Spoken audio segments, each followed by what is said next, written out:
Are you also learning Chinese and you find the process slow and sluggish? Like you're not really building any momentum, like you're not really building any consistency? I went through the same process when I first started learning Chinese, and it wasn't until I discovered this hack that my Chinese learning accelerated. What's up guys, welcome back to the channel. If you're new here, my name is Daniel and I worked as a family doctor in Canada before quitting my job and coming to Taiwan to study Chinese full-time, going from basically zero knowledge to having 3-hour conversations with locals in about 4 months' time. And I want to share those tips and tricks with you. You know, a lot of friends who are also studying Chinese ask me what tools or resources I would use or suggest to them to help them on their Chinese learning journey.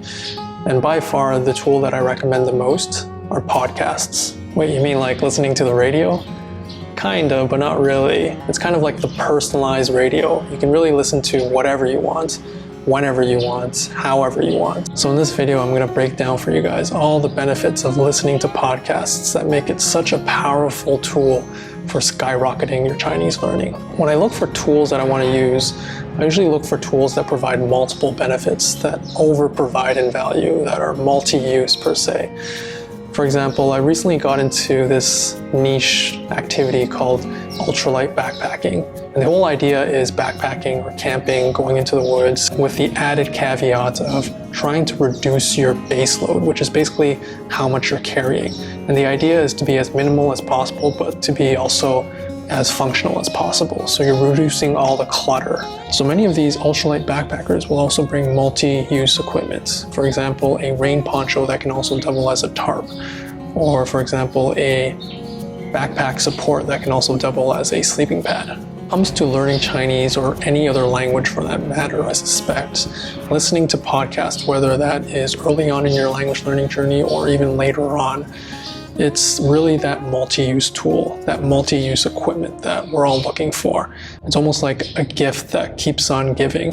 It's almost like the Swiss Army knife of tools. So before listening to Chinese podcasts, my Chinese learning was frankly a bit sluggish. It was a bit inconsistent. Like for example, I would watch YouTube videos here and there, or I would do some rote memorization, I would copy down some characters, but I really never built up that consistency, that momentum. I really didn't feel like I built a connection or a deep connection or a relationship with the Chinese language or any of the subcultures associated with it. For example, music, movies, things like that. For example, I would learn a bit and forget, and then learn a bit and then forget.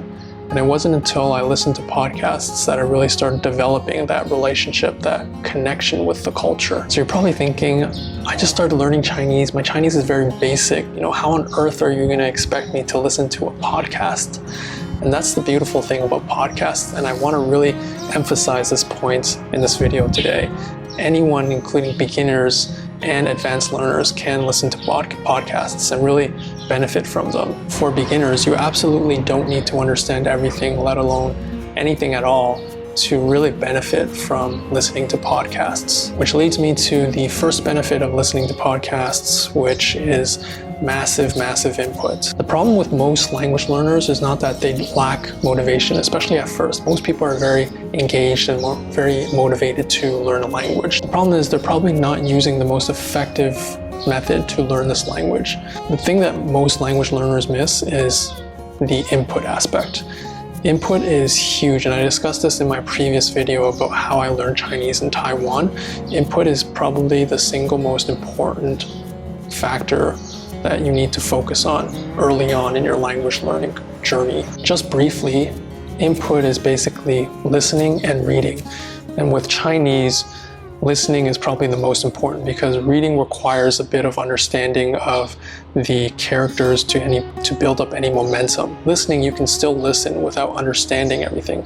And that's the whole point. You really want to build up that familiarity with the sounds of the language. And listening to podcasts are a great way to do this because you can just put that on in the background and just listen to it, soak it all in. It's almost like you're subconsciously absorbing the language, and it's almost like it's cheating because you can do it while doing other things. So This is a great way to just provide yourself with massive input, way better than any other medium, especially at first. For example, like I said, reading, you can't really read at first without understanding a basic amount of characters. Movies, unless the movie is completely dialogue driven, you're not going to be having tons of dialogue, at least compared with podcasts, which are basically continuous dialogue.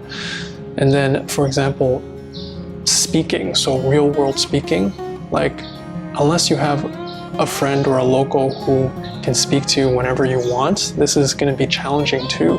And also, this is also going to be limited by the amount of vocabulary that you know. So all these things are great, but listening to podcasts especially is a game changer for providing massive input. And my experience was that I was easily able to get at least 1 hour a day or even multiple hours a day of just listening to podcasts passively in the background while I do other things. And this leads me to the second point of the benefits of podcasts, which is really the ease of use. Like I said, you can really use podcasts in so many different contexts. And the best way is to use it passively, especially early on when you don't understand everything. You want to really soak up the language so you can do it. And this is what I did. I would put on my earbuds and just listen, and then do it while I was washing the dishes, while I was walking, while I was commuting, on the subway, on the bus. I was listening to a podcast while I was preparing for this video. All these potentially dead times can be utilized and leveraged to boost your Chinese learning. It's almost like a hack or a cheat, like I mentioned, because you're really utilizing all these times that you wouldn't be using otherwise to study for the language. The other major benefit of podcasts is that it provides practical and very colloquial and local Chinese. So I think we've all had the experience where we learn something in a textbook and we try to use it with friends, local friends, and they give us a weird stare like, what are you saying? And we realize that, something that we learn in the textbook is not necessarily something that locals say. Now, the gold standard would be talking to locals every day, listening to locals every day. But that's not a luxury that all of us have. And even when I first came to Taiwan and I was immersed in the environments, I didn't have that opportunity to talk to all the locals, mainly because, like I said, speaking is limited by your vocabulary. And so I wasn't able to have very rich conversations and topics that I was very interested in. My conversations were still very basic. And so the next best option is really podcasts. It's almost like you're virtually teleported to a local environment. It's almost like you're a fly on the wall and just observing, just listening to a local conversation, which is so huge. You get to learn the language as it's being spoken. And the main benefit is you're not just learning words individually, you're learning them in the context of a sentence, of a story, of a greater picture that really enhances that and hooks it into your long-term memory. And so this way you're also able to learn the sentence structure and the grammars almost subconsciously. You also learn different slangs, you learn different colloquialisms, you even learn accent. So when I first came to Taiwan, I was very accustomed to listening and understanding to the Taiwanese accent. And it was a bit more difficult for me to understand the Beijing or mainland accent. And it wasn't until I started listening to Chinese podcasts, especially podcasters who come from mainland China, that I started building up that comprehension, that ability to understand that mainland accent. Okay, so the next big benefit that I love about podcasts is the ability to rewind. I tried listening to the radio and TV when I first came to Taiwan to try to build up that fluency and that input as well, but the problem with these things are you can't really rewind and you can't go back if, for example, you don't understand what someone is saying and you want them to repeat it. You can't really rewind it and ask them, can you slow down or repeat this? This is one of the great benefits of podcasts. If you don't understand something, you can rewind it, listen to it again, over and over until you understand it. You can even slow it down to 0.5 speed and listen to it slower. And I want to emphasize this point that I mentioned before with podcasts. You're not only learning the word individually as you would in a textbook or in a classroom maybe. With podcasts, you're really learning it in the context of a sentence, of a story. And so when you don't understand something and then you look it up on Pleco, for example, and then you realize what that word is. My experience is that it's so much more powerful as an anchoring device, as a memorization technique, and it's so much more thrilling and motivational because you're able to understand. Once you figure out that word, it's like fitting that piece in the puzzle, and you're able to understand the entire sentence and then potentially the entire story that this person is telling you in the podcast. And it's so thrilling when you first realize that you're able to understand something in Chinese. My favorite benefit of listening to podcasts, and probably the most powerful benefit, is the ability to repeat an episode, repeat listening over and over again. The reason this is so powerful, I mentioned this before in my previous video about me learning Chinese in Taiwan, is because of this concept called spaced repetition.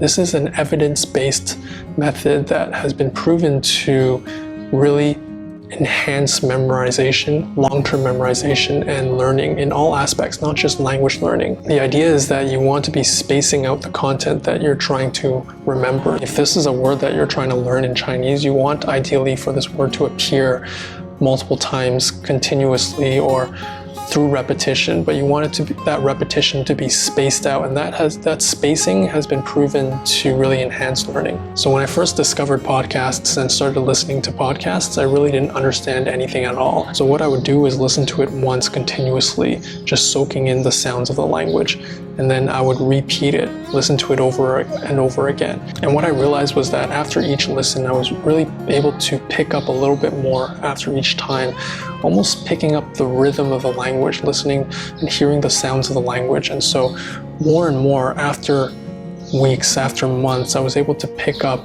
more and more of the words, looking up each time. Each time I was listening to it, I was looking up more and more words. And so slowly I was able to develop a comprehension for the language. And these days, as an intermediate learner, my routine for listening to podcasts has not really changed that much. I usually listen to it, give it a first pass without stopping at all, and I'll probably listen to it 3 or 5 more times again, just naturally, without really much effort, because like I said, a lot of times I'm just listening to it passively while I'm doing other things. And so, like I said, this is such a big hack because you're able to utilize all this dead time to just soak up the language. I remember the first time that I started actually understanding a podcast on the first pass through, not necessarily knowing all the words, but having a general idea of what the podcaster was talking about.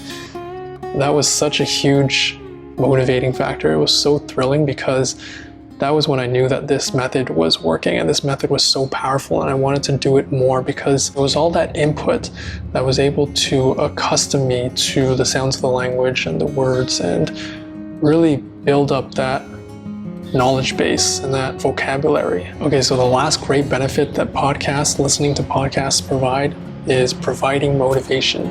Motivation while learning languages is so huge because, as we all know, learning a language can sometimes be dry, can sometimes be very boring, especially if you're just focusing on rote memorization and copying down characters. So in my opinion, what really makes language learning so fun and engaging and exciting is that you're able to really use this language and connect with the culture. You're able to build relationships with people who speak the language. You're really able to engage in activities or subcultures within the language that really gives this language more depth and meaning. So in my native language, in English, I love listening to podcasts because I'm able to learn so much and about so many different topics that I'm interested in. So I can't believe I didn't realize to listen to podcasts in Chinese. For example, I love listening to podcasts about self-development, philosophy, medicine, basketball, things like that.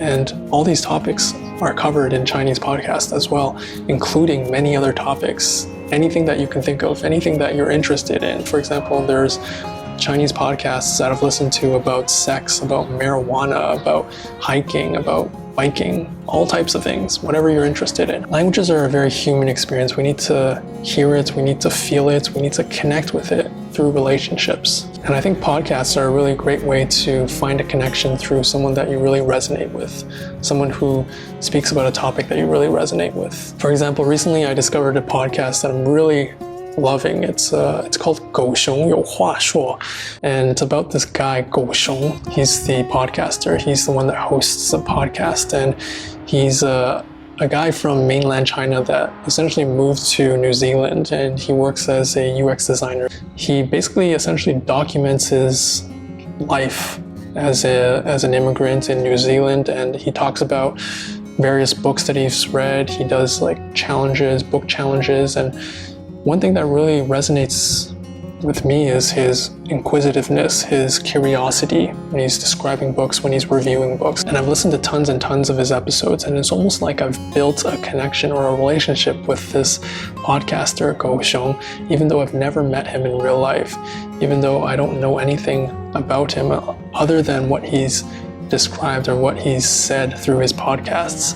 But it's weird. It's almost like a one-sided relationship, but it's almost like this is enough to build a relationship that allows me, that draws me in, that makes me want to download more of his podcasts and listen to what he has to say. And weirdly, this makes language learning so much more powerful because you're so much more invested in the language, because you have something that anchors you into the culture of the language. And so of course podcasts are not the only way to immerse yourself into the culture of the language. Of course you can also listen to music, you can watch movies, you can watch TV shows, which I know a lot of people do, and these are all great ways to really immerse yourself into a culture and really keep you motivated to keep going. So that's pretty much it, guys. Hopefully that was helpful. Hopefully I was able to show you the benefits of listening to podcasts and using it as a way to really enhance your Chinese learning, or any language for that matter, I suspect. So if you enjoyed this, you might also enjoy the other video I made about my experience learning Chinese in Taiwan, going from basically 0 to having 3-hour conversations with locals in about 4 months' time.